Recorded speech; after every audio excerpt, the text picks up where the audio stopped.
April 26, 1777. The sky above Danbury was lit up like heaven. The British had come with their torches and flame, and Colonel Ludington's men hadn't heard the alarm. His daughter stood waiting, just 16 years old, while messengers faltered, too weary and cold. She looked at her father, she looked at the night, said, "Give me the horse, I will carry the fight." Ride, Sybil, ride, through the dark and the rain. 40 miles of mud road, shadow and pain. The redcoats are burning, come gather your men, she cried at each farmhouse again and again. Ride, Sybil, ride, did the legend run true? Or did America dream up a heroine it needed to?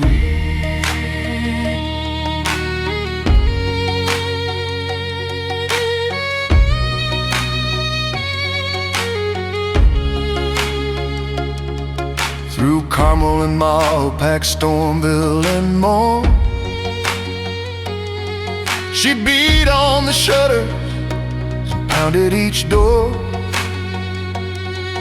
With nothing but darkness and stars overhead, 400 militia rose up from their beds. The Battle of Ridgefield was fought the next day. The British retreated and marched back to the bay. They say General Washington offered his praise to the girl who rode ghosts through the April night haze.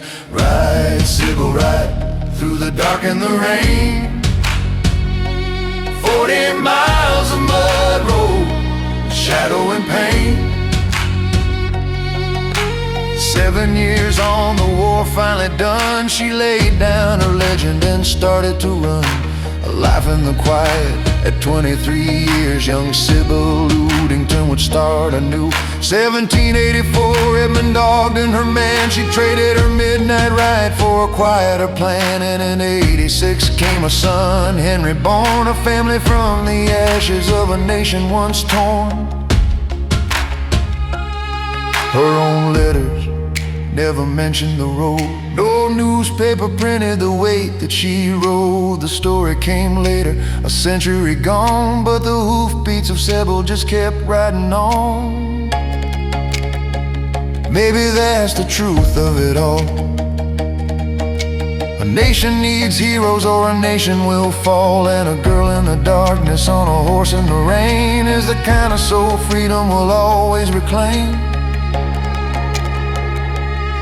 In 1961 at Lake Lanita Shore, near Carmel, New York, they remembered once more. Anna Hyatt Huntington carved her in bronze, a girl on a horse riding into the dawns. And in 75, on a stamp small and bright, her face rode the mail through the morning light. The Bicentennial honored this daughter of flame. America brought eternity into her name. Ride, Sybil, ride, through the myth and the year, through the roadside markers and the bicentennial tears. Real or not real, doesn't matter at all when the story itself answers liberty's call. Ride, Sybil, ride, ride on through the night. Ride, Sybil, ride into history's light.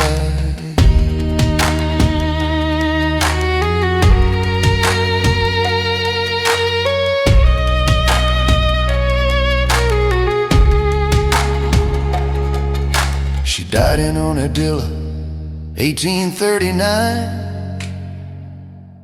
Her tombstone spelled different, but the legend still shines. Buried near her father in the Patterson ground, and the sound of those hoofbeats still echoes around. A bronze girl still rides at Lake Lanita today, and a stamp in your mailbox still carries her away.